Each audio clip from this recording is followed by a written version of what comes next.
Hey everyone, and welcome to the Nerd Room, where we talk all things comics and movies. This is episode number 41, where we're discussing guilty pleasure movies. I'm one of your hosts, Tim. I'm Sunjay. I'm Troy. We're here another week, 41 weeks. You know, one of the last episodes at Tim's humble abode. Yes, I'm moving out here in a couple weeks. And yeah, I had to dismantle the entirety of the Nerd Room. Yeah. Just a few remaining relics here in what is formerly the bedroom in the basement, but is now the pseudo nerd room for recording. Well, that's an actual room. As before, it was like a nerd living room or something. So now, Nerd sanctuary. yeah. So yeah, we'll be moving out here. We'll be shifting some of the recordings over to a few of the other nerd rooms. Maybe Troy, Sunjay. Studio Okay, B, yeah. Studio C. We can do it. Yeah. OG. So hopefully we don't have hit any bumps here in the recording, and that should be fine. I've only got an entire house to move all by myself, so should be fine. If you want to help out, hit us on the hashtag. Yeah, that would be fantastic. Who's one superhero that you'd most want to help you move? And who's one that you'd be like, I really don't want to have this guy help me move? Nightcrawler. Nightcrawler, yeah, he could just transport. yeah. Yeah. Good call. Right? Good call. Nailed it. Yeah, that's it. Yeah. Nightcrawler, hit me up. Yeah. Maybe even Cloak. Yes. Oh, that's One of good. the two. I think that with Hulk, you get him mad, he just smashes your couch. Like, no Hulk, like, don't, just stop. Just doesn't know his own strength. Yeah. So it's like picking up. Oh. He doesn't want to do it anymore, so he turns into Banner, and he's just like, I can't help you. Banner. Did you guys have a chance to check out Agents of S.H.I.E.L.D., the Season 4 season premiere? Absolutely not. Oh, no, I did. I've heard good things, though. Yes, Yeah. it's Mr. Good things. Juicy. And Yeah.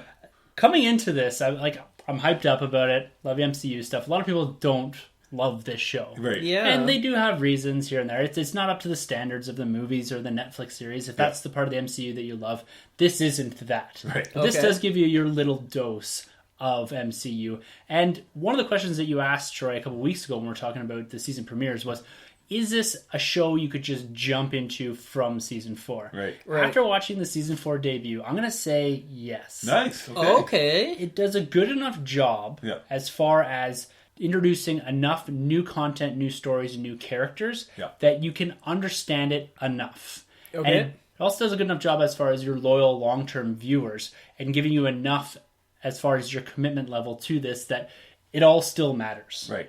But they introduced 4 huge new concepts. Okay. And one's been all over the internet, right? right. This is Ghost Rider. Yes. Yeah. Robbie Reyes. And they did a fantastic job on the visual effects here. That's good to hear. Yeah. Yeah. And I looked at it first, the first scene, I was like, okay, they've hidden it behind a flame and it's at a distance and that. But once they go for it, they really do just head on say, look, we're not hiding anything here. We're not doing these kind of obscure viewed skull faces and flames and all that. This is just full on CG face, mocap face. So they've gone beyond just pure animation and done actual mocap for this TV series. Wow. And there's a short little VX reel where they're showing how they did it, how they did the mocap, how they did the lighting around the jacket. It's really cool to check out. Cool. I have to say, it's not up to movie standards, but it's pretty good. Sweet. Is it better than Nicolas Cage? It's getting close. Wow. Well, it's not movie quality. I don't know how much they dumped into that, but I can't even remember the Ghost Rider, what it looked like. I'm assuming terrible, but this looked really good. Like, this stood up to some of the best CGI I've seen on TV. Cool. Nice. And so how's this portrayal? Because I'm not too familiar with the Bobby Reyes character, more so Johnny Blaze. Yeah. But how is he as a character in this Agents of S.H.I.E.L.D.? Is he the same traditional character as the comic, or is he a little more like the Hellblazer we know as I've never Johnny really Blaze? read much Ghost Rider. Even I've never read the Robbie Reyes series. Okay. I think I maybe read the first introduction, Yeah. like the first issue. But as far as I can tell, it's a pretty good portrayal. Nice. And they're playing him almost like this Jekyll Hyde type character where it's Robbie Reyes is there and he acknowledges the fact that the devil's inside him. Yeah. And it's not him that's killing people, it's the Ghost Rider that comes out. And this cool mythology they're building on the streets about the Ghost Rider, and he's this vigilante and he's going out and killing rapists and murderers and all that, and pedophiles that he actually acknowledges killing. And the main protagonist, Quake, is you don't have the right to kill these people, be the judge, jury, and executioner type, and then they end up battling. It's really cool, though. Nice. They've done a good job, and I'm looking forward to seeing this play out in the Agents of S.H.I.E.L.D. series. Good stuff. Nice. So for Ghost Rider, help me out because I don't read a lot of Marvel. Is he involved in a lot of the events, like a lot of the crossovers? Seems like he wouldn't really fit in, like having Ghost Rider. I'm just, thinking of Johnny Blaze, but him battling like Ant-Man or something. No, yeah, he's never really been involved. I mean, way back there was like a Fantastic Four, whereas the new Fantastic Four, which was Ghost Rider, Grey Hulk, Spider-Man, and Wolverine. Okay. I guess that's a team-up issue that went on for a little bit. That's kind of cool. I think he also had something else going on with Werewolf by Night, and then Blade, and I think Punisher. Oh, that's a good crossover, yeah. Yeah, but other than that, he's never dipped in Civil War. He was in Secret Wars. They had the Ghost Riders, and they're like a gang, I think, that went around. Okay, He popped in and out of one or two of the books I read. Right. Yeah. Nothing significant. Nothing crazy, eh? No. I think he's kind of faded out in the comic world. He's a real 90s character. Yeah, he's very 90s. Yeah. So is Johnny Blaze, if I were to pick up Ghost Rider, because, that character kind of interests me.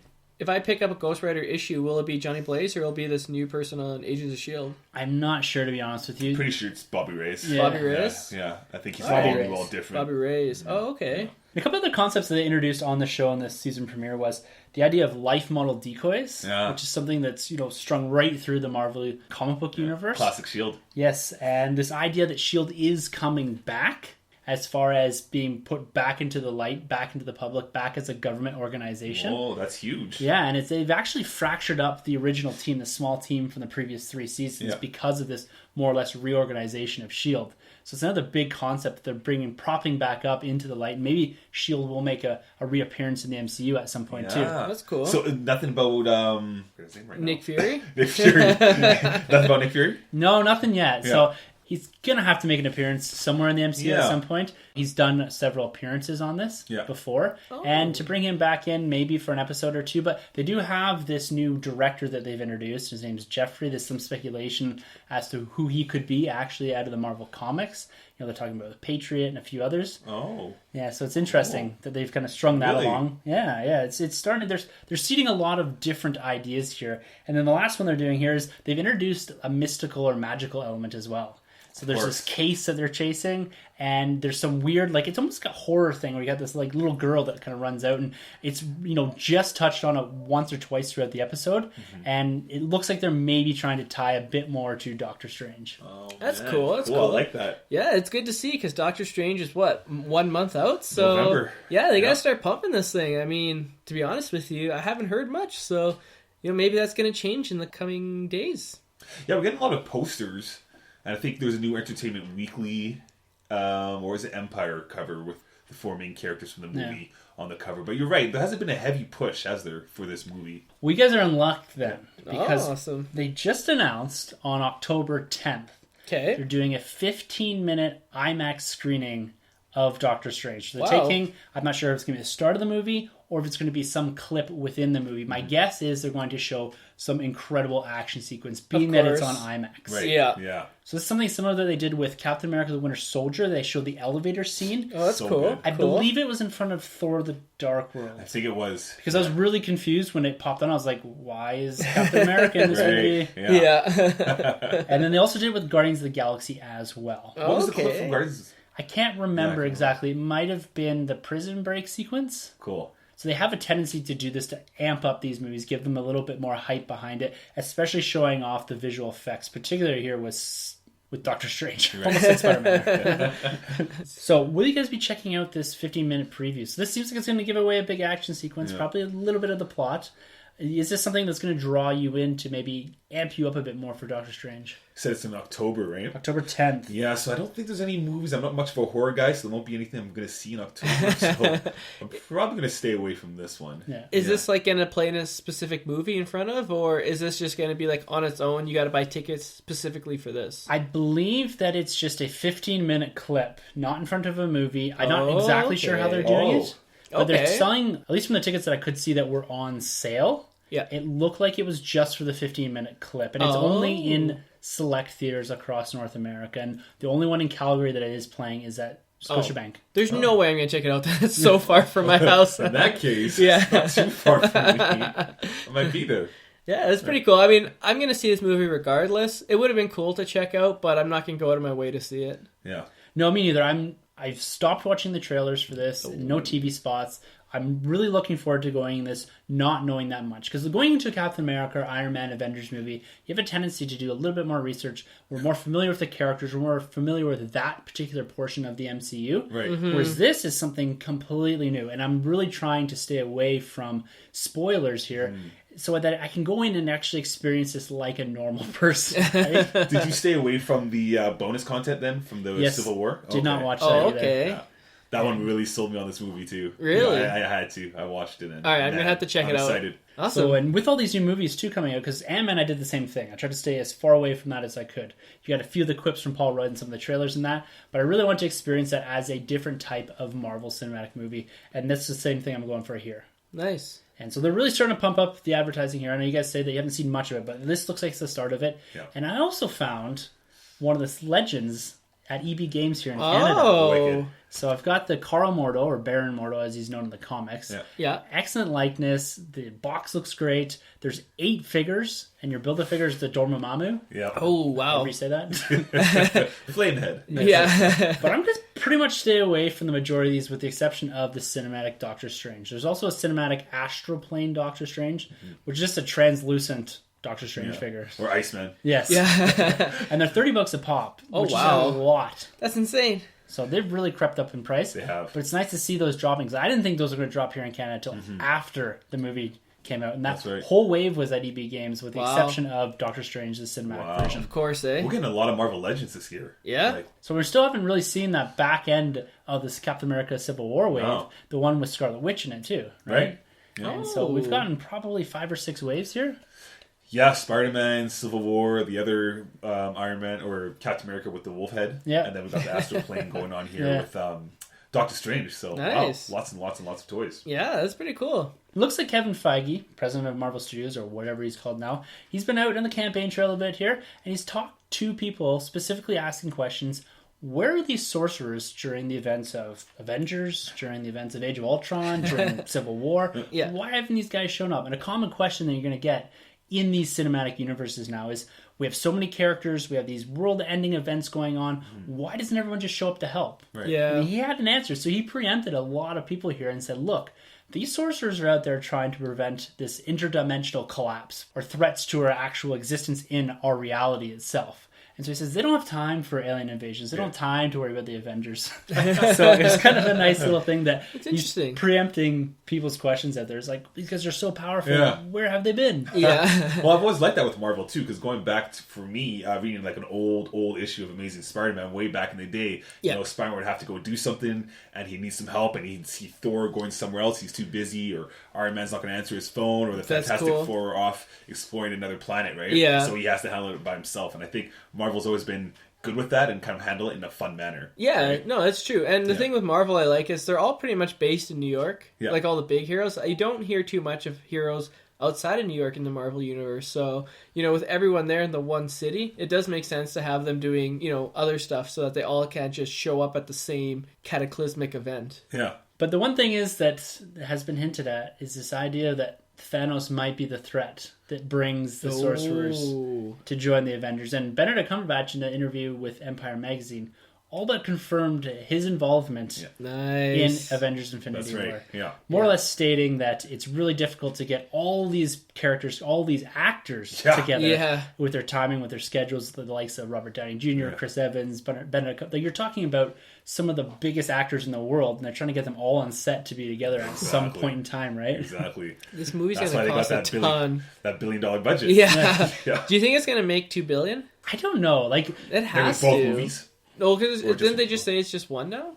Well, they're shooting them both, though, I believe, at the same time. Yeah, so it looks like they're going to be standalone movies to a degree, but with a narrative that strings right through the two of them. Exactly. Okay, that's crazy. That's cool. I like that. So you can pretty much guarantee Thanos isn't getting bited in the first one. No. He'll probably save that for the second one. Maybe some general or someone that he'll send in for the first one. I'd be interested to see if they actually save Thanos' big fight until the second movie. They have to tease him a lot. They have to show him maybe destroying planets, and they did release somewhat of a synopsis. I stayed away from it. Okay. But I think the generic concept is, if you've read the story of Infinity Gauntlet, it pulls a lot from that. Now, there's going to be other elements from other comic book series that they're going to pull from, but I think the basic concept is Infinity Gauntlet and his relationship with death and gathering the gems. And so you might see the first part of it's going to be heavily focused maybe more cosmically, and then what's going on Earth as well. So you're seeing two separate movies or two separate scenes going on, and then eventually towards the end of the movie they do come together. So I don't know if they're going to start off with Thanos is just there, or if they're going to show him gathering the gems, and then the Avengers fighting someone else on Earth. I don't know how they're going to do that. They cripples them in the first movie, and then the Avengers come back in the second and take them out. Yeah, of course. That's exactly how it's going to be. You're going to see, I'm guessing, Iron Man's team of Avengers absolutely decimated. And then you're going to have to see towards the second movie, Cap coming into the fold, them gathering other heroes, the Guardians showing up, all Panther, that, right? Everyone. Yeah. Kind of like an Empire. We'll get an Empire ending, and then part 2 will be... Yes, exactly. You're going to get a very down ending. Probably one of the darkest movies that you're going to see. Sure. You might only see, and if you've read Infinity Gauntlet, you know what happens to a lot of the heroes in that. If you preempt yourself with this movie... with maybe Infinity Gauntlet, if you're interested more in the Thanos story that's going to be inspiring this movie. That's just a guess. I never read the synopsis. I try to stay away from it, but that's just kind of what I've heard of it. Can't wait. Got fingers snapping over here. Yeah, when does that come out? 2018? Yes. The first one's 2018. When? May 2018. And then the following year, May 2019, is part 2 or whatever it's called now. Nice. Speaking of 2018, did you guys hear the head of Warner Brothers was saying that the Ben Affleck film is a year and a half away, which would put it in 2018. They're guessing probably October 2018. So 2018 is going to be another busy year full of, huge superhero movies. I'm excited. So is it Justice League's in there too as well? No, Justice League for some reason is 2017 and then 2019. Oh yeah, okay, so it's 2 years back. Yeah, and then so 2017 is like Justice League, then Batman, and then like a whole bunch, and then Justice League again. So I'm excited. The president of DC also did mention that the DC universe could use some improvement. A little disheartening to hear that. I really like the films. I'd like him to stand behind them, but whatever. As long as they keep making them, I'll keep watching them. But it's interesting because it's good that he's saying that in a way. Like, it's good that he recognizes it needs growth and it needs to improve. But at the same time, it kind of makes you worried for the next couple of movies. Yeah. It's a step in the right direction. It seems that maybe they didn't have that same type of control that they wanted. Yeah. And maybe that's a good thing. We've seen a lot of movies that have been at least rumored to have been affected by involvement from very senior people at studios. But this also tells me that they weren't really paying attention to this. Yeah. Exactly. And so maybe now they're focusing. They're just saying, Avengers or whatever, they're making hundreds of millions of dollars. It's fine. We don't need to worry about it. Zack Snyder's pretty good. The visual effects look great. They probably show up to the CEO's office and say, here, check out this sequence. And it's probably always a fight sequence or something like that. They probably don't see the full movie until a couple months before. And by that time, you're like, what do I do? Fantastic Four it? Or do I just let it go? Yeah, well, hopefully they won't change too much, because I do like the way they're going, but they did make little tweaks here and there and made it a little bit more popular with the general audience, then sure, why not? Well, let's see Wonder Woman. I'm on board. Yeah. Wonder Woman! Yeah. This past week we debuted our brand new podcast. Yeah. Star Wars Rebels Alert. We thank everyone for listening to that, and we've had good feedback on Twitter and some interaction with some listeners and that. Like I said before, with this podcast and Star Wars Rebels Alert, we're always looking for listener feedback, input, questions, comments, whatever we can to build the community. And we had lots of fun shooting that, and we're going to be dropping a new episode every single Monday, or every single Monday that there's a Star Wars Rebels on the Saturday. Yes, so stay tuned. So go over and check that out on the same feed that you're listening to right now. It's probably just one episode down. Yep. So go check that out if you're a fan of Star Wars Rebels. And if you're not, take a listen to it too. It might get you intrigued and interested in the Star Wars Rebels world, because that first episode was incredible. Yes. Yeah. And it's nice to see, actually, with collectibles, Funko's gotten on board with Star Wars Rebels as well. I did see somebody tweet that. Yes, that's right. They tweeted it out. They released the entire look at the whole Ghost crew that they're releasing in Funko Pop form this fall. Nice. So everyone, including Ahsoka. Yeah, and it's based off the season 1, season 2 look, right? Yeah. So I'm really looking forward to that. It's going to be a little weight on the wallet later on in the fall, when we already have a big fall when it comes to Star Wars. Yeah. The end of this week, the day you guys are hearing this episode, we're going to be probably sitting down in line as you're listening to this. Oh, man. And I hope you guys are doing the same thing. Yeah. Waiting for those action figures, waiting for those doors to swing open at 12:01 on Friday morning. Yeah. And the mad dash in to get maybe a stormtrooper. Like a Hunger Games moment going on. Yeah. You know? Yeah, it'd be interesting to see how crazy it gets this year. Well, hopefully it's not too cold out for Force Friday. It was pretty freezing last year, right? Yes. Come prepared. Bring seats, jackets, bring jackets, a blanket, something to eat and drink as well. Yeah. That's the mistake we made. Waiting in line for 4 hours. Alcohol. Yes. You would buy a lot more if you're hammered on Force Friday. But there's limits. Yeah. So you might get tossed out. I would also drink in public. That's not recommended. Yeah, this is in Vegas. I see Tim like arguing with the cashier, like, "What do you mean I can't buy 3 Darth Vaders? Screw you, man!" Just like runs out with it. The cops chase him. I'm not gonna do that. Well, you say you're not gonna do that, but if you see Tim running from the cops, you know he did that. It was one hell of a Force Friday. Yeah. And also remember coming out of Force Friday too that Force Friday doesn't end at midnight or 12:01 a.m. Oh. It ends at the end of the day on Friday. So make sure to go check your Walmarts out, your Toys R Us is out. Disney stores are opening at 6 or 7 a.m. depending on where you are and which city you are. Nice. And they all have Force Friday deals. You're going to see the Elite Series drop in the Disney store. Walmart and Toys R Us, the ones that aren't holding the event, are going to have the same action figures the next morning. So be sure to go check those out if you don't get what you want. Yeah. So there's going to be a lot of free giveaways too. There's posters. All that good stuff. I believe Funko's giving away a t-shirt as well, probably for the first 100 or so patrons. Cool. Nice. We're going to get one of those for sure. Yeah. So what are we doing? Are we going to give away free t-shirts for the first 100 or so guests? If you're paying for it. Okay. T-shirts are surprisingly expensive to make. Well, unless you're ordering a massive bulk set. Yeah. We have to outsource it, Tim. It's all about outsourcing. Warner Brothers CEO had a few comments to say about Batman vs Superman. Right? Yes, he did. But Disney CEO Bob Iger had a few comments to say about Rogue One dropping. Okay. So looks like he was out there to temper expectations a bit. What? So he's saying, look guys, Rogue One is an experiment. So this is the first movie that they're going outside of the saga, outside of the Skywalker story. Yeah. So he's out there saying, look, this isn't going to do Force Awakens money. It is trending as high as Force Awakens. There's a lot of interest in this movie. Yeah. But I think he's out there throwing his hands up being like, look, this is our first shot at something different. Yeah. Yes, we are in the Star Wars universe. Yes, there are a lot of visual cues that make you think, yes, this is the Star Wars universe. Yeah. But at the same time, I think he's out there saying, look, this isn't going to be a failure if it doesn't make $250 million in its opening weekend. Right. And I think that's a good thing to say. I think it's a good thing to put out there is the fact that, don't expect every Star Wars movie to be this runaway success. Yeah. I still think it's going to be good. People are questioning whether or not he's seen it. Well, of course he's seen it, but are questioning if he's coming out and saying, I've seen it and it's not that great. Right. So just letting you know. Yeah. I really don't think he's doing that. But it is good to see him out there saying, look, this is how it's going to be. It's an experiment. It's an experiment. That's it. And that experiment is going to really set the tone for the following anthology movies, particularly Han Solo. Yes. As well as the one that they've more or less announced kind of in 2020. So they were talking about him and Kathleen Kennedy about the idea that they have movies, they're reviewing movies to 2020 and then looking at 2021 and beyond. Yes.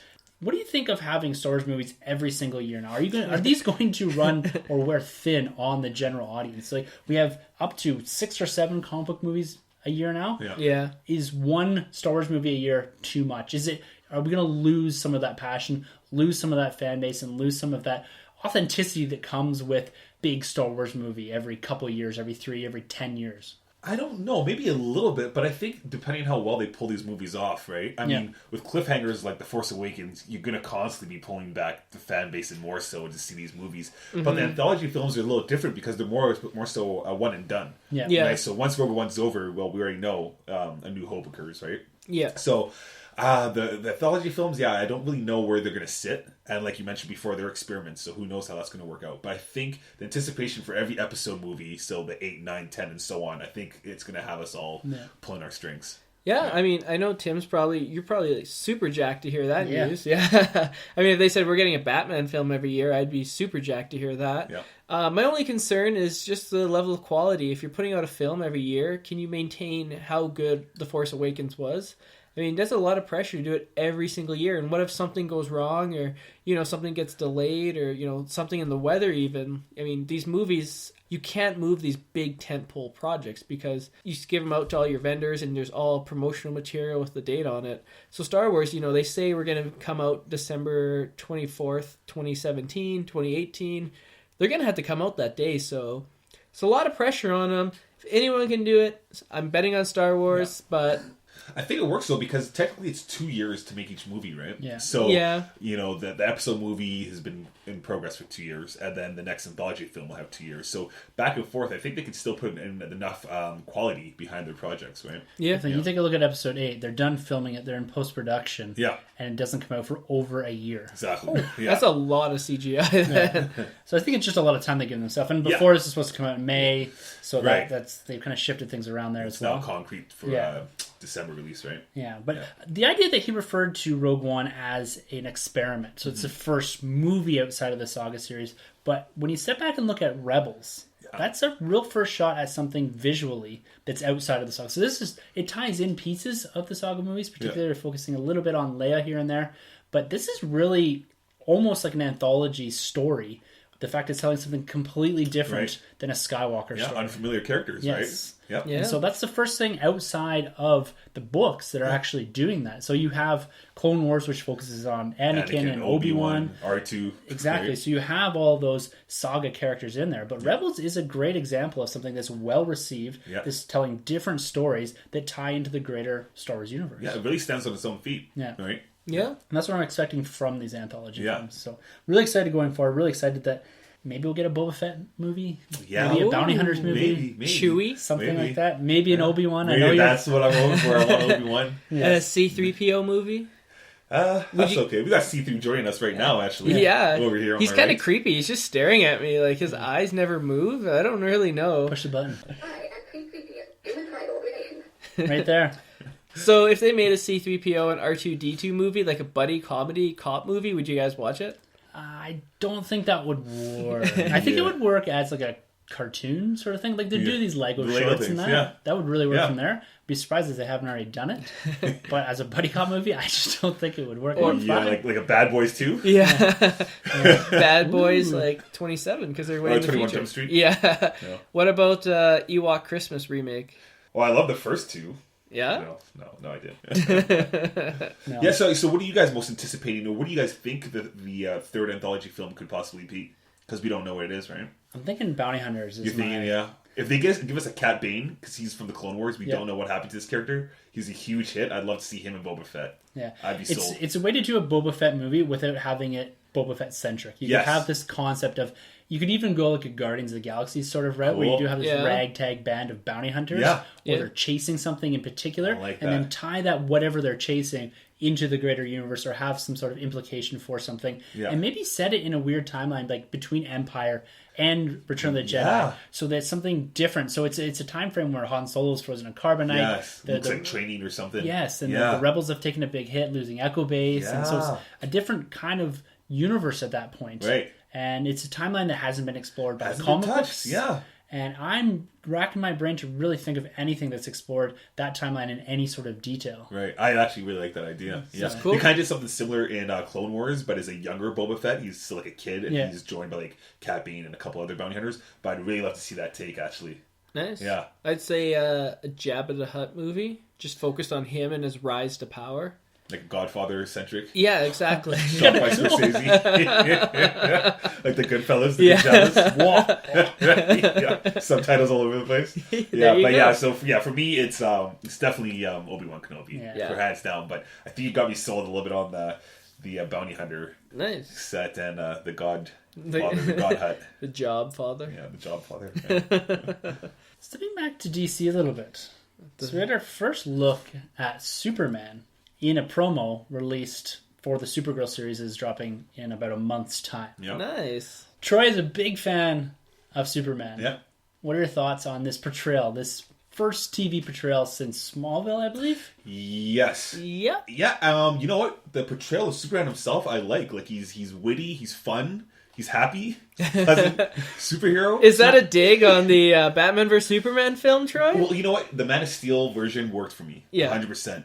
The BVS version of Superman did not. Okay, fair enough. But this character or actor, I forgot his name, Tyler something or another. Anyways, I really like what they did with him in the trailer, but it gets a little cheesy. It gets a little hokey. Yeah. Is it hard to stay away from it getting a little campy with Superman in TV, do you think? Or do you think they can keep a serious tone? I never watched Smallville. Yeah, and that's what I was going to bring up. They can totally pull it off. Smallville walked that fine line, right, of being a little dark, but being, like Superman. Yeah, they handled some good storylines, like the death of his father. They even had Doomsday in it for an episode or two. But just the original stuff they did in Smallville, I know we're on a rant here away from the trailer, but Smallville did such a good job of giving us original content when he was in high school. It was his territory that was never touched by the comics, for the most part. That was the best stuff. And once they started trying to adapt the comic books in Smallville, that's when they lost me, when they tried doing the Doomsday. Interesting. Yeah. I mean, I'm excited for it. It's good to see Superman. I mean, more Superman, the better. And I think it works. I mean, he doesn't look as physically imposing as Henry Cavill. Yeah. And to me, he doesn't quite look like Superman. Yeah. To me, like Cavill and Christopher Reeves and even Brandon Routh, even He had the look. Yeah. Yeah, they have the look. And this guy, I just don't think he has it. I mean, that's not a knock on him. He could be a great actor. I haven't seen it. I don't really watch Supergirl, but this does make me more interested to see it. Yeah, I'll check it out for sure. The special effects look great, though. Yeah. There's some flying scenes. He does his signature, like, cold breath. Going on because he's trying to cool down a plane when they're trying to save it. Nice. The only thing that kind of sucks, though, is that we've already seen in Brandon Routh's Superman them saving a plane. So such a good scene. It's such a good scene, so I don't really know why they chose that, where we've already seen something like that. Yeah. Especially in this trailer, we get to see Superman and Supergirl team up to take down a big threat, and you think it's something huge. Yeah. It's just a jet. I'm pretty sure Supergirl or Superman could have done that on their own. You'd think so. Yeah. You bring up that plane scene in Superman Returns, yes. And I guess that was actually taken from Superman Flyby by J.J. Abrams. Okay. So he had written the script, and I guess that was one of the big scenes in it, and so they adapted it for Superman Returns because they liked it so well. It's the best scene in the movie. Yeah, absolutely. Yeah. I just bring that up as a cool tidbit. Is this supposed to be a fully powered up Superman? Like this, he's been Superman for a long time in this universe. And that's the other thing. He doesn't seem like that veteran Superman. He seems kind of new to the game, but he is meant to be what you just said. He's meant to be a veteran, right? Yeah. Okay. Interesting. But in the comics, isn't Supergirl stronger than Superman because she stayed on Krypton longer, so she was able to develop on Krypton. So she's actually stronger and faster than Superman. Really? Yeah. Oh, okay. I didn't know about that. I don't know if they'd ever bring that, have them race and Supergirl beat him. Maybe. Well, in New 52, she got one of the Red Rings too, didn't she? Like some crazy stuff happened with her in the New 52 where she became like a Red Ring. They had a cool storyline where she went to like this intergalactic university or high school so that she can use how to like control her powers and stuff. And I thought that was kind of a neat way to take it. But I don't really read the comic. I saw the movie. It was all right, but yeah. So heard. Yeah. Faye Dunaway did a good job as Supergirl, and I'm going to maybe start watching this TV show. Yeah, I'm definitely going to check out the first season premiere for this on the CW. Yep. When does that go? In October at some point. I believe the first or second week of October. That's when all the CW shows debut. Yeah, so we've got some good stuff then. Yeah, I think it's going to be The Flash, Arrow, Supergirl, The Legends Tomorrow the following week. Wow, that's like every day. Yeah. That's good TV. Then we got Rebels, obviously. Then we got Agents of S.H.I.E.L.D., Grey's Anatomy. Oh, right. That's a spicy episode. Got our variety. I started watching the show This Is Us. Have you guys seen that? No. Literally, it's so emotional. The last like 20 minutes, I just bawled my eyes out. If you get a chance to see the pilot, I think episode 2's on today. Check it out. It's heart-wrenching. It's a great show, so check it out. Well, this past week, Teenage Mutant Ninja Turtles 2, Out of the Shadows. Go Ninja, go Ninja, go. Go Ninja, go Ninja, go. That was fantastic. That was in the credits of the movie. Yeah. Oh, was it? Yeah, at the end when they played the Teenage Mutant Ninja Turtles, like the 90s theme song. And they also splice in the Vanilla Ice Go Ninja rap. He came out on stage at one of the screenings and did the rap. Really? Yeah, I saw that. It was some weird version of the rap. It wasn't the exact version. It was a little more modern, right? Yeah. That's awesome. Was that in part 2 or part 1? Part 2, right? The Secret of the Ooze. Don't they go to like the club? I think. Yeah, that was awesome. I thought it was amazing. Oh, yeah. That's my favorite one, though. I know some people don't really like part 2 much, but I Secret of the Ooze is your favorite? Yeah. Okay. Okay. Yeah. Of that old trilogy, like of the 3, I hate the Samurai one. Of the 5, which one's your favorite? Oh, out of the 5, yeah, it's probably 2, 1, and then the animated one that they did. Okay. Yeah. Have you gone back and watched 2 recently? No, I haven't. I don't think I will. Don't do it. Yeah. Don't do it. Ruin your childhood. In preparation for Teenage Mutant Ninja Turtles 2, I went back and watched. I was like all jacked up. I was like, I love the Turtles from being a kid and all that. Went back and watched 1. Oh, no. Fantastic. Nice. Watched 2. Was like, Ooh, this is a very different movie. Really? The pizza boy's in that one, right? The guy that fights. Yeah. The Asian pizza boy that's like really good at karate. Yeah. Oh boy, okay, I'm staying away from that. So unfortunately, I couldn't see this with you guys in theaters because I was out studying, or actually in studying. But the steelbook came out, so I picked it up. Cool looking steelbook. It's got the Ninja Turtles busting open, and it's the same color as the first one. So it's a nice little set. Number 1 and number 2 complete that. Hopefully we'll get a trilogy. I'm not holding out hope, but it'd be cool if they did. And so I popped it into the old PlayStation 3. Yep, PlayStation 3, that's what I have. And I'm going to have to say, I really enjoyed this, guys. To me, this is my favorite Ninja Turtles movie of all time. Of all of them? Of all of them. Wow. Yeah, I love this so much. Just so much fun.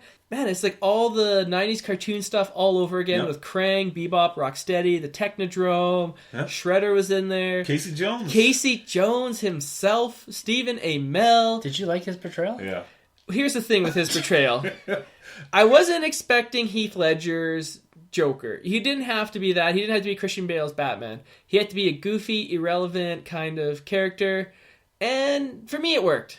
I'm just going to say it worked for me. It went with the tone of the film. It wasn't, I wasn't going in there expecting Dark Knight. I wasn't going in there expecting The Avengers. I was going in there expecting some Teenage Mutant Ninja Turtles eating pizza, fighting soldiers, Foot Clan or whatever, making quips, skateboarding, saying cowabunga. Yeah. I loved it. Can't say enough good things about this film. Check it out if you haven't seen it.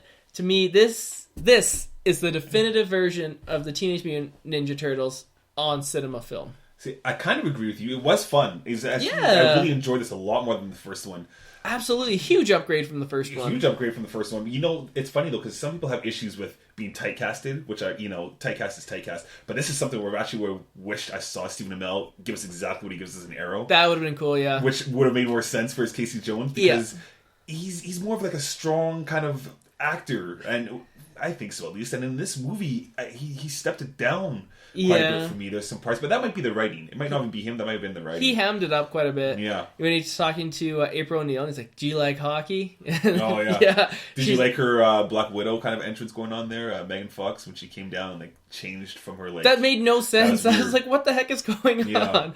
Yeah, that part was really weird. Yeah. The turtles look good though. Yeah, I like. Special effects are great. Yeah, I like the one with Leonardo, and he has the Super Nintendo controller on his arm. Nice. I don't know if you guys saw that Easter egg, but that was kind of cool. I didn't see that. But that's cool because I love Turtles in Time on the Super Nintendo. Yeah, exactly, right?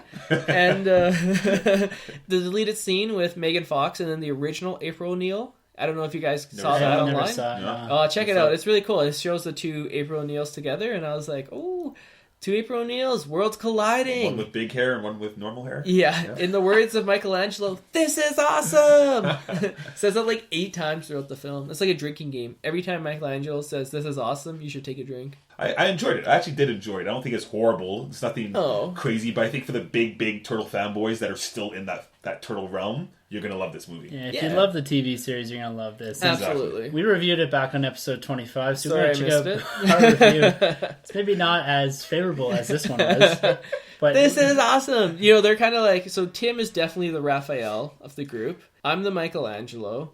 Or maybe Tim would be... No, I think Tim might be the Leonardo. He's a Leo sure. He's a Leo. Yeah. So I'd be Michelangelo. Troy, who would you be? Oh, Raphael for sure. Yeah. Definitely not Casey Jones and definitely not Donatello. Not that portrayal of Casey Jones. No, not that That's for sure. Well, you said you went back and saw Secret of the Ooze. How is Casey Jones in that one? Way better. Yeah. Really? Casey Jones isn't in that one. He's just in part 1. He's just in part 1? Yeah, and then he's in the animated one. Oh, and then there's like he's a weird in version 3 of as him, well. the samurai one, right? He shows up briefly as Casey Jones in 3, but then he's also that samurai version. Yeah, weird. Right, he does. It's really strange. Yeah, It's like weird. the turtles look so weird in the third one. Great compared to action the first figures, two. though. I had the samurai toys. Yeah. Me too. They came apart and stuff. They're proper, yeah. Oh, sick. This brings us around perfectly to this week's topic, and that is guilty pleasure What movies. are you saying about Teenage Mutant Ninja Turtles Out of the Shadows, Tim? That it may be a guilty pleasure movie, along with a lot of that franchise, with the exception, I would say, of the very first Teenage Mutant Ninja Turtles. That's my personal opinion. Yeah. It's the best one. Secret of the Ooze would be considered a guilty pleasure movie. I would say for Troy. But that's me coming from the outside. I stay in the shadows when I watch that one. But, yeah. So that's actually good that you brought that up, Troy, because the idea of guilty pleasure movies, I struggled a bit with kind of coming up with a list here, because I didn't really know how to perfectly define the idea of a guilty pleasure movie. Is it a movie that you love, that everyone else hates, that you're almost embarrassed to say that you love? When everyone's like, that movie sucked, you're like, yeah, I hated it. Or is it just a movie that has a tremendous amount of rewatchability? Mm-hmm. Or is it a movie that stereotypically we're not supposed to like, a chick flick or something like that? I don't know. What is your guys' definition of a guilty pleasure movie? Yeah, I think it's something kind of out of the norm that you're not meant to like. Yeah. So it's something that is looked down upon, but you're kind of like, I love this movie. Yeah. Yeah. That's what I would say. Okay. Yeah, that's kind of what I went to. Like movies that typically don't do well with critics and possibly with audiences. So that's why I included a lot of my list. And also some movies that, you don't really expect people to like. Like, for one, musicals. I'm a huge musical fan, so I have a ton of musicals on here. Wicked. Yeah. So, just stuff like that. You just wouldn't expect people to like musicals. Not that there's anything wrong with it, of course, because I love musicals, so it just, you wouldn't really expect it. So, that's kind of what I went with. Yeah, I kind of went along the same lines of movies that I find myself continually go back to, but don't really know why I go back to them. That if they're, like I said, on TV, I'll sit and watch them. Or if they're kind of like, what am I doing this weekend? Or on Netflix or something, right? Nothing else is on, and you kind of just want to sit and do nothing. These are the type of movies I go to. And maybe it's because it's the movies I'm able to go into and turn my brain off and not really focus in on some of the huge plot holes or some of the dumb ideas or some of the ridiculous characterizations of people. Yeah. And I'm able just to say, look, I can do this without having this idea, this concept of being like, what about that hole? What about continuity? Yeah. What about this? That we find ourselves doing a lot, particularly when it comes to comic book movies. Yes. Right? Yeah, no, absolutely. And sometimes a movie like The Dark Knight, we all love it, but sometimes when you're watching it, you actually got to pay a lot of attention to it in order for you to get the full enjoyment out of it. Whereas if you watch another film that's maybe less deep and less great, I guess you'd say, then you can just watch it and look past the flaws and just, sit down, turn your brain off, as Tim said, and have a good time. Yep. Yeah. Right, Sunjay, lay down a couple of your guilty pleasure movies here. All right. And one thing I'll say off the top here, for those of you listening, we'd love to hear your guilty pleasure movies. Absolutely. Yeah. Or if you think we're crazy for liking one of these movies specifically. Let us know. All right, so like I said, I do enjoy a good musical now and then. So I'm going to lay down some of my favorite musicals. Let me know what you guys think, and then I'll talk about my favorite musical. All right? Cool. Spice World. Moulin Rouge, wonderful musical. Grease, classic. Cross the Universe, premiered at Toronto International Film Festival. A little lesser known, but it takes place in the 60s and is to the background of all Beatles songs. Cross the Universe is a fantastic movie. I love that movie. Purple Rain, again, Prince. Oh, Prince, great soundtrack. My favorite Prince album. Oh, absolutely. Yeah. And when he finally goes up to sing Purple Rain, I think it's the best ending of any musical you could ever have. He kills it. My wife doesn't get it. She just doesn't get that movie, I know. No! I have that record. Anyway, sorry. Oh, really? Wow. Yeah. That's awesome. I have it on vinyl. Probably my favorite is Rock of Ages. The one that came out a couple of years ago with Tom Cruise, yeah. So it's pure 80s in all its glory. So one thing, if you know a lot about me, I love the 80s. I love that era. I love all the genre of music from there. And this has so many great hits like Journey, Poison, so many great songs. I just love it all. It's just such a fun movie. I mean, the plot makes no sense, but just I love all the songs and just the acting, like Tom Cruise is hamming it up for the audience. Yeah. Catherine Zeta-Jones. Catherine Zeta-Jones is great in that as well. So many good celebrities in this and so many good acting performances. I mean, I always wanted to get a top 5 musicals episode, so this is the closest I'm ever going to get probably, unless me and Baron do a top 5 horror musicals episode. So what do you guys think? What are some of your favorite musicals, and do you guys enjoy the genre? Definitely enjoy the genre. I'm more of a Broadway guy. Like I like to go, to the Jubilee here and really see those shows because I love those. I did hear they're making Wicked into a movie, so I'll be the first one to watch that. Have you ever seen that on Broadway? Twice, 3 times. Really? I love Wicked. I saw it twice when it came here, and I saw it once in England. Nice. I saw it in London too. Oh, okay. I saw it in New York on our honeymoon. Actually, nice. Me and my wife went, and it was great. Awesome. I'm Team Alphaba all day. She's just misunderstood, guys. Yeah, okay, for sure. We just went and saw Book of Mormon here in Calgary too. Oh, and I did see that one too. Yeah, so The performances are great. Yeah, West Side Story scene over here. Lion King. Nice. I saw Lion King in Vegas. Yeah, Lion King's cool. Spider-Man. No, it's so good. Did you see it? Yeah. Wow, you did, eh? Yeah. One of the few. The performances are crazy. What they do. on set, but it's just not a good story, and the music's just not good. And it's U2 that gave us the music. Really? It wasn't that good, and I love U2. Did they play With or Without You? No, they didn't. No. Jerks. Tim, what are your thoughts? Musicals, yeah, I really do enjoy my wife really likes musicals. Nice. And I can't say that I would consider them a movie I would go and just sit and watch. I usually get sucked into them because my wife's like, here, you should really watch this. Like, Rent was really good. Oh, Rent's great. Rent's heart-wrenching. Oh, how did I forget about that? You can't watch that Love like Rent. the second time because you're just like in tears. Yeah. Seasons of, I can't remember the title. I think Seasons of Love. Great song. Yeah. Glory. Another good song there. Gets you right here. Yeah. The feels. Yeah, Chicago's not so good. I haven't seen that, but that one Best Picture, didn't it? Richard Gere, I believe, in there. Yeah, it beat out like Saving Private Ryan or something crazy. That doesn't sound reasonable. No.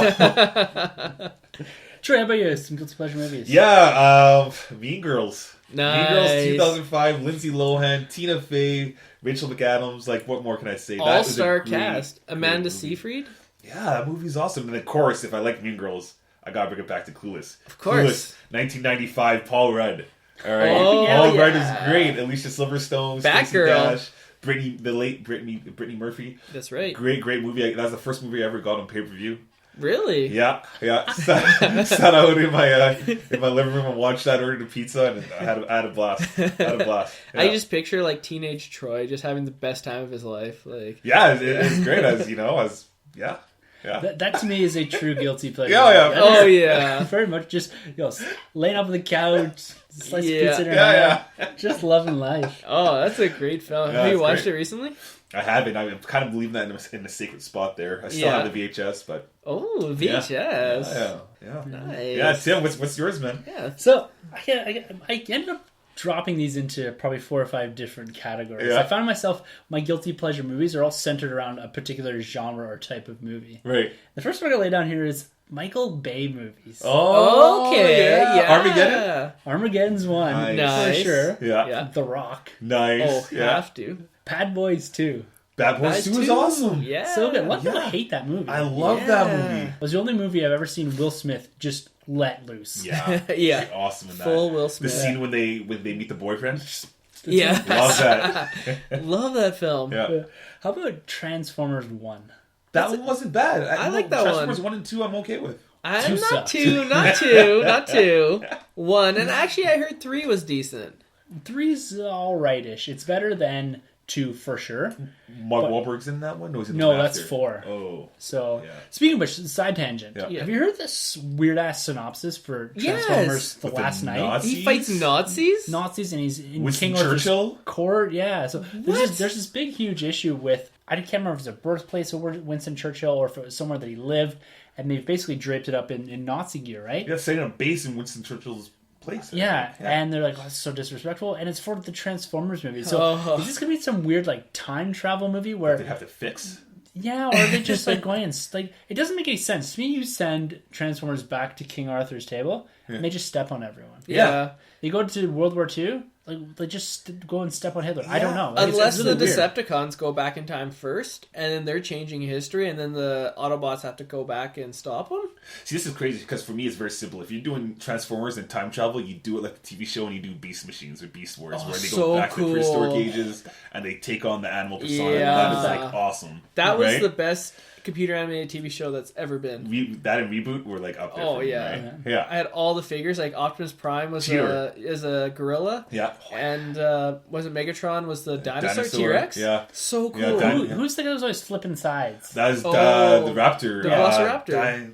He was a raptor. I can't remember his name. Yeah, he was definitely a raptor. He was awesome. Yeah, he was awesome. blue, but he had like the raptor skin. Yeah. Yeah. He was And awesome. then there's like a rhino, a cheetah. There's the rat. Yeah. Rat trap. Oh yeah, and then Yeah. they had all the figures of some of the ones that actually didn't appear in the show. So they had like a polar bear, a turtle, Yeah. Cool. a Waspinator. bison. Yeah. Yeah. I had all the figures. Love that show. Sorry, Yeah. that's a big. No, that was a great Anyways, show. Yeah. But Michael Bay movies, I find them to be the ones that I either hate them Yeah. and can't stand them and want to get the hell out of the theater if I'm watching them, Yeah. or the ones that I'm like, yeah, I can watch Transformers for the 15th time, Yeah. or Bad Boys, or his early stuff is okay. Yeah. Yeah. But it's not really favored by critics, and there's the lovers of Armageddon, because I find that a lot of people really love Really love Armageddon. him. Yeah. That oil rig scene. Weird. Yeah. Really weird. Yeah. What about Con Air? Is that Michael Bay? No, that's a Bruckheimer film. Okay. I don't know if he directed, but that was when Jerry Bruckheimer was producing. So he produced a lot of these too, like The Rock and all that. And that's the same era. Yeah. And the Con Air I love too. But it's film. All those films and Face Off and a few others all kind of came out in that like 96 through 99. Yeah. And that's kind of that era that they all feel like they're the same movie. What a time to be alive in the 90s, kids. Oh yeah. So awesome. Cool. How about holiday movies? Holiday movies. I'm a big sucker for Christmas movies. Yeah. Nice. And these are movies that I come back to every single year around the holidays. Yep. Particularly National Lampoon's Christmas Vacation. Oh, okay. Yeah. Christmas Story and Home Alone. Christmas Story and Home Alone. You got me right there. These every single year, no matter where I am. Nice. I always watch these 3 movies and Star Wars around Christmas. Yes, of course. You got it. You have to. Yeah. But I always find that like I would never turn them on during the year because they're not appropriate at any other time of the year. But National Lampoon's Christmas Vacation, Christmas Eve, and Christmas morning. That's what's on at my family house. You have to have it. It's got to be on in the background. Nice. It's like, it could be anything. It could be the best Christmas movie of all time that's on. Nope. It's got to be National Lampoon's Christmas Vacation. This is my family's guilty pleasure. Like, we love it. Like, my uncle's even got the Chicago Blackhawks jersey with Griswold on the back. That's amazing. Wow. You know, it's funny you say Home Alone, should only be seen during Christmas time. I guess upon initial release, the film was just so successful that it actually played until like June of that year. Yeah, like it just went right through the holidays and right through like January, February, and then they finally pulled it in June. So that just shows like difference in terms of how movies stay in theaters nowadays, where no movie would stay 6 months in a theater, no matter how successful. That was a great movie, part 1 and 2. I think I liked 2 a bit more, but part 1's actually, I don't even know. They're both incredible. Right? Lost in New York. Yeah, they're both really good. We lost Kevin again. So, Tim, you brought up 2 movies from one of my favorite directors, and I'm kicking myself for not including him in my list of top 5 directors. John Hughes, who did Breakfast Club, Home Alone, 16 Candles, Pretty in Pink, Ferris Bueller's Day Off. Yeah. Weird Science? Weird Science. Oh, yeah. Uncle Buck. This guy was the king of 80s, and I actually have him on here because I love teen movies. Yes. So, things like 10 Things I Hate About You. She's All That. Oh, yeah. Yeah. Mean Girls. Yeah, a little bit of a Mean Girls. Yeah. Easy A. Easy A was good, yeah. I love Easy A. Yeah. What's her name? Emma Stone and Lisa Kudrow. Great film. Yeah. And, it's just the same thing with John Hughes. Just anytime a John Hughes film is on, I just have to watch it. They're great. They're great, and I think a lot of kids think they're a little bit dated nowadays. They definitely do show their age, but I'm able to look past that, like we said, and I love it. Like Breakfast Club to me is the perfect film for growing up, and I even had to do a report on Pretty in Pink in high school about like teenage life and stuff like that. So, these films have such a huge impact on the world and teenage life, and he was literally the king of the 80s. Like he captured that high school feel that when you want to grow up, you want that high school experience, that Saved by the Bell or that that Weird Science kind of experience. Yeah. And you had the Brat Pack, so you had people like Molly Ringwald, Emilio Estevez, Ali Sheedy, who was actually the teacher in X-Men Apocalypse. Little Easter egg for you. Anthony Michael Hall and a host of others. So nice. They just did a parody episode on the Goldbergs this past week on The Breakfast Club. Oh, really? Nice. Yeah, which is an 80s-centric TV series. That's amazing. And they did a parody of the It's really good. Really well done. That's amazing. That's a TV show. I recommend it when we talked about new TV series, but go check that out. It's a fantastic TV show. I'm going to have to check that out because Breakfast Club to me is probably one of my top 10 favorite movies of all time. Yeah, that's great. It's great. Going off of high school, this is a little different. It's high school, but it's animated. A Goofy movie. I love this movie. I had the clamshell. The cartoon series was a Goof Troop, which was okay, but then you got to see a high school version of Max, right? And it had a cartoon Bobby Brown kind of character, Powerline. And that was like some of the greatest like music scenes I've seen in movie, even to this day. Like it's awesome. And Powerline, right? It was awesome. I was just like blank staring Troy right there. And I was like, Powerline was great. You got summer vacation. You got the high school feel. Yeah. The guy chasing the girl is awesome. And Powerline. What more could I ask for? It's one of the best cartoons. I mean, was this released in theaters? Yeah, I saw it in theaters. Oh wow! And this is the first movie I saw as an anime movie where I could actually tell the difference now in like an animated movie and then an animated TV show. So the quality of Goof Troop compared to a Goofy movie was huge. Right? Yeah. Love awesome this movie. I still watch it to this day. Got it on Blu-ray. Yeah. I think we all have like Disney guilty pleasures. Sure. We all love Disney films. Sure, I can right. list like so many. Star Wars, Marvel, Pixar. I meant the animated films. The animated, like some of the classic. Because I feel like we grew up in the golden age of Disney. Yeah. Movies like Lion King, Aladdin, Robin Hood. Like all those were big hits. But for me, one of the ones that always stood out to me, and it was a little lesser known and less popular, was Hercules. I love Hercules. That's one of my favorites. Was a great film, yeah. And they had the TV show that went with it. That was awesome too. It's like a prequel. And then Michael Bolton, who sang Go the Distance. Go the Distance, yes. Yeah, love that. Yes, love that. Yeah. The nice thing about those Disney movies is now that we all have kids, we're all going to be able to revisit those in a very short amount of time. Yes. Yeah. This is coming up. My daughter is in love with the Mickey Mouse crew. Nice. Oh, nice. So I was just thinking, like, Goof Troop is a fantastic movie to show her. Oh, yeah. And I get a little bit of... You get to watch it. pleasure watching it, that too. So is Goof Troop in the vault, though? Because I know how Disney likes to put all their films in the vault. I don't know if that one was. I mean, I got mine probably 2-3 years ago. I don't think that one is. On It's probably at DVD? Walmart. Really? Yeah. Yeah, but something like Little Mermaid, Yeah. or like those, or Lion King, I think that's probably in the vault. Yeah. I actually found The Little Mermaid, funny enough, at a pawn shop for $2, and it was like the special like 25th anniversary DVD. Wow. So I was like, sure, I'll get it. Nice. So I love it. I love The Little Mermaid. Nice. Another guilty pleasure, Little Nice. Mermaid. Ursula scares the hell out of me. Under the Sea. Oh, I love that song. And then The Simpsons parodied it when Homer versus sexual harassment. He sings his own version, and then Marge is like, "That's your answer to everything, Homer. We're not moving under the sea." That is good. Another genre that I tend to lean towards when I want to turn off my brain, get a little watching in, is disaster, apocalyptic, or alien invasion films. And like, I really love some of these, and some of them are good, and some of them are horrendous. I love that genre.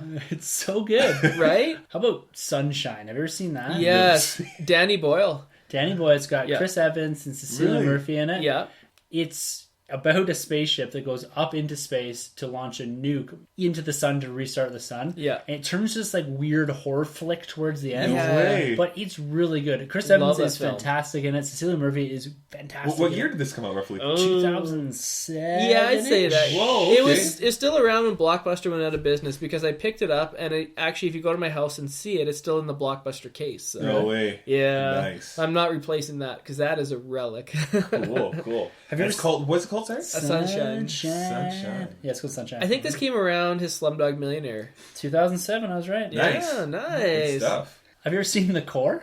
No. Oh, I've seen it, but I heard it's about a The Core, long time actually. ago. Aaron Eckhart. Yeah, it's pathetic as far as its attempt to tell a story that is relevant or has any scientific base to it. Yeah. But I tell you, I don't know if it's because I enjoy watching it because it's like, this is ridiculous. But when I was at university, going through for my career, we watched this all the time.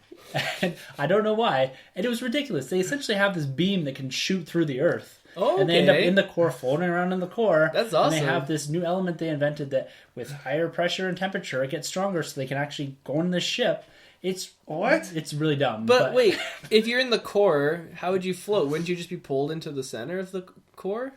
Dude, this is not science. Well, actually, in Justice League, Superman's in the core right now. I know. I was just going to mention that. He's going through the core right now. So nice tie-in, Tim. Yeah, there is. You must have been reading your Justice League. I have been. Yeah. So, even movies like Battle LA, which, Aaron Eckhart again, which was aliens come invade Earth. I think it was like 2012 or 11 or something like that. I thought you meant the one with Kurt Russell. What's that one? Escape from LA and Escape from New York. Oh, Snake? Yeah.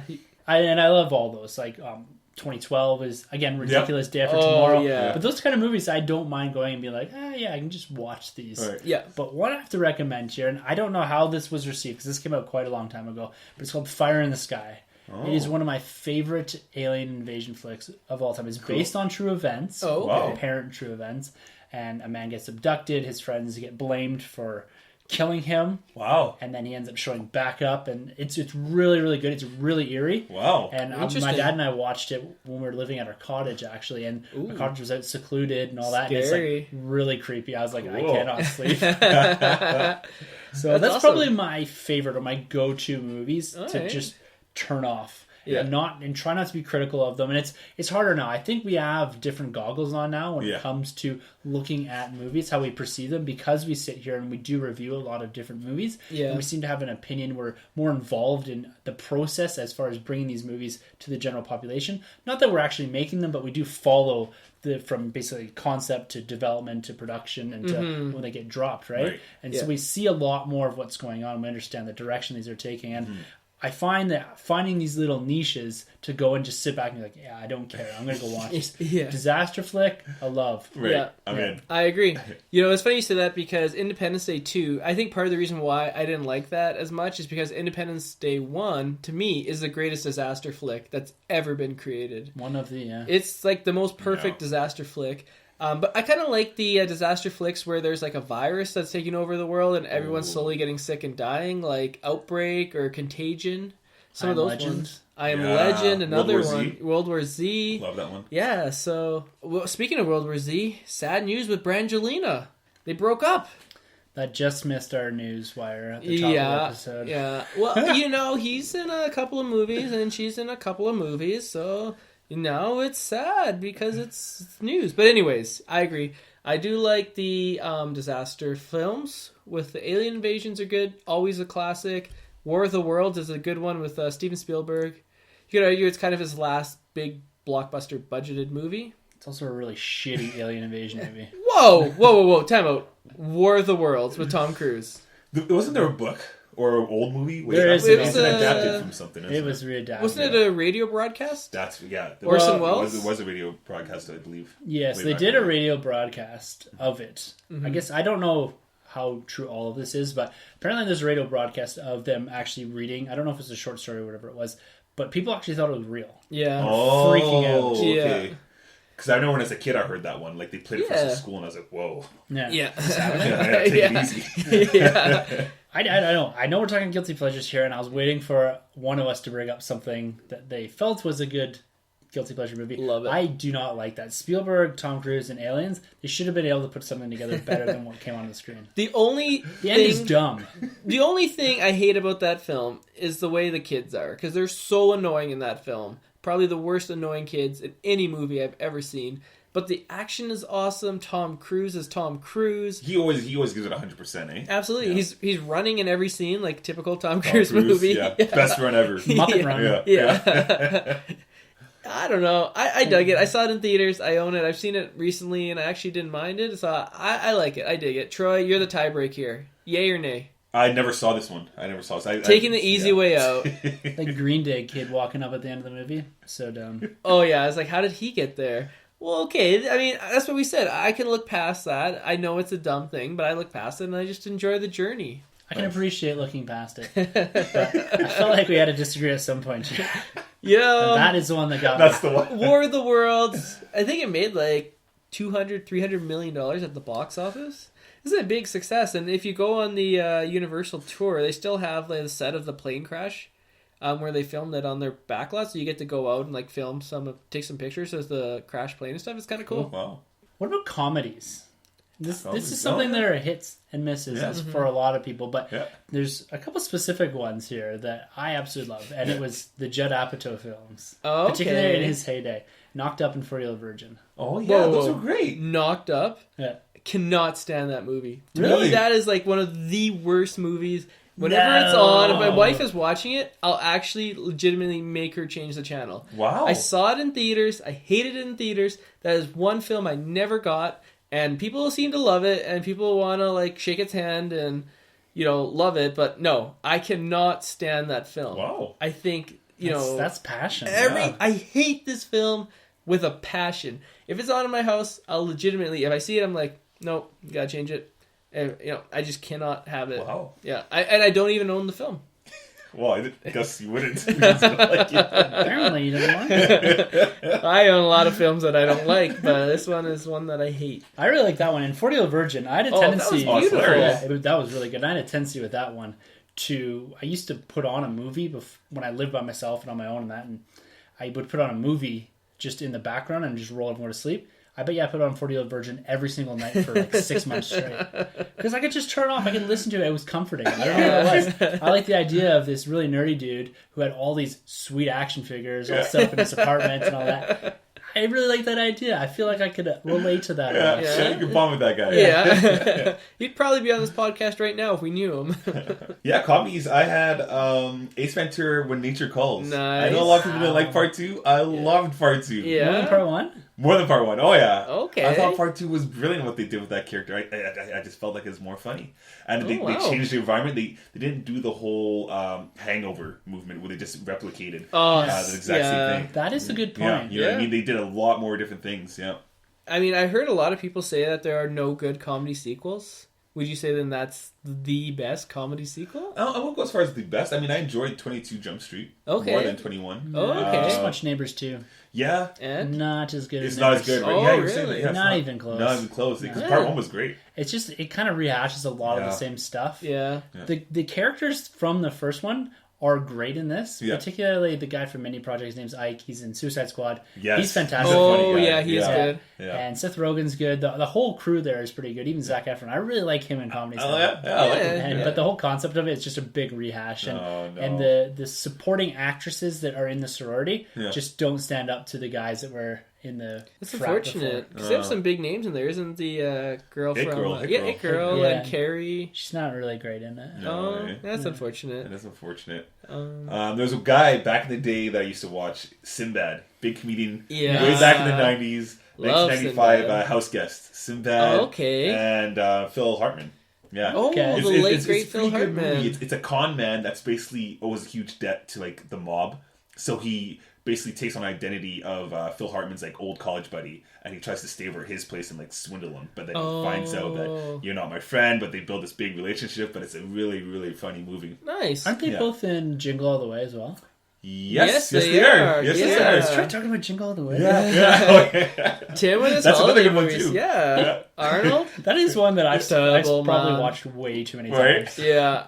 Did you have a Turbo Man action figure? No. I did. Really? Yeah, they actually sold made them. Yeah. And I got one for Christmas, and then it wasn't as cool as they made it seem like in the movie, but I have one. I'm sure I could still find it somewhere. Nice. It's probably worth $3, but okay. So you guys are gonna rag all over me for this one. I'm a huge Mike Myers fan.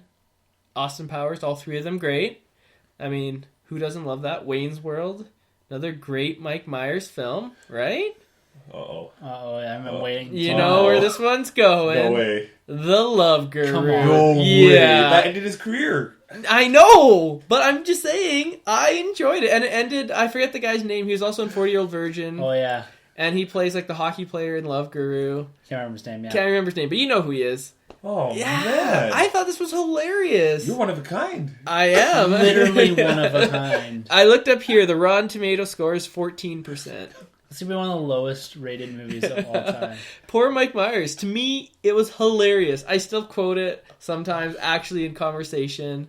Like, the scene where he's talking to Jessica Alba's character, who owns the Toronto Maple Leafs. I mean, come on, it has the Toronto Maple Leafs in it. Tim, you should love this. You're a big Toronto Maple Leafs fan. They win the Stanley Cup. This is the closest you'll ever see the Toronto Maple Leafs to winning the Stanley Cup, Tim. That's probably fair. Justin Timberlake, his first movie role was Jacques the Coq Grande. So was he not an Alpha Dog before that? He's good in that. That movie's awesome. Yeah. Stop. No. We're not talking about Alpha Dog here. We're talking about The Love Guru, okay? A great film. It's worth a second look. This isn't Adventures of Pluto Nash.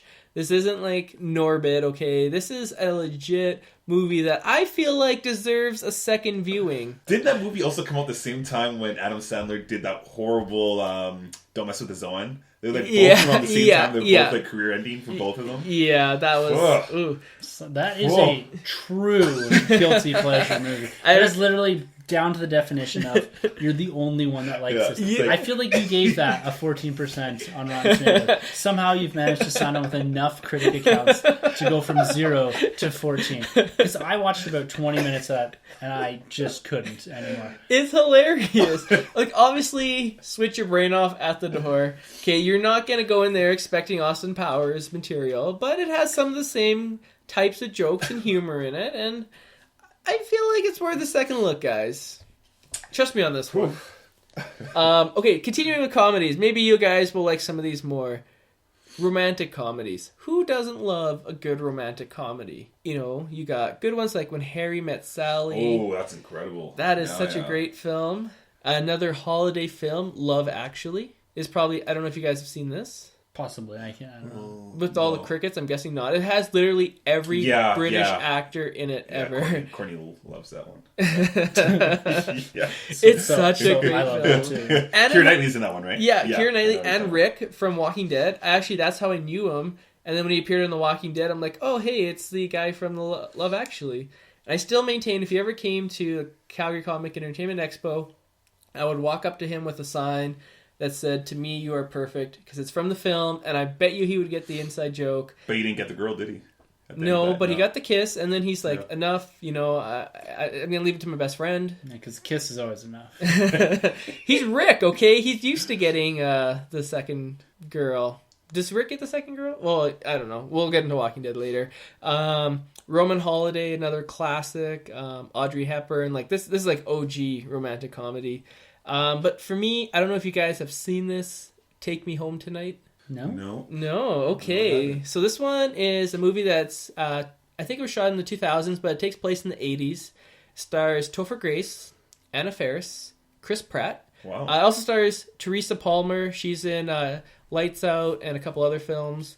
It's great. So it's a hidden gem. You know, not a lot of people know about this. I think it just came straight to DVD. But it's just like a fun, irrelevant comedy about kids growing up in the 80s. This one kid who works at a video store. Awesome. He's going to this party. He doesn't really know what to do with his life, and he's trying to pursue the it girl. So wacky misadventures ensue. His sister is Anna Faris, and she's also at this party. And so it's just a really fun movie. To me, it's kind of like, I don't know, have you seen Dazed and Confused? Oh, yeah. Yeah, so this is kind of like the 80s version of that. Cool. Yeah, so check it out. A lot of fun, great soundtrack. Sadly, the song Take Me Home Tonight is not actually in the movie, so I have no idea why they called it that. But yeah, check it out. Okay, so you know me, I love horror. Have you guys seen Chopping Mall or Return to Horror High? That sounds like a porno. I thought so. To me, you know, the odds of you guys seeing this are about the same as Falcon voting for Donald Trump. Crickets. Because he's a Democrat, right? Well, side note, did you watch that debate last night? I did, yeah. Social media's been nuts. That was incredible. Yeah. It was insane. Good luck, America. Oh, boy. Yeah. Captain America should run for president. I heard he's thinking about changing his name to Captain Canada.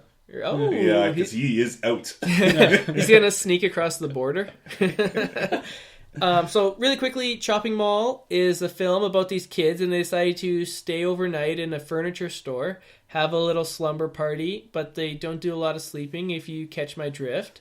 And then they go out into the mall. The plot is ridiculous. So they go into the mall, but the mall has replaced all their security guards with these robots who apprehend burglars and criminals. And what happens is there's a lightning storm, and it hits these robots, okay? And it turns these robots into killer robots. So now all the kids are trapped in this mall and they're being hunted by killer robots. It's just a fun film to watch. Check it out.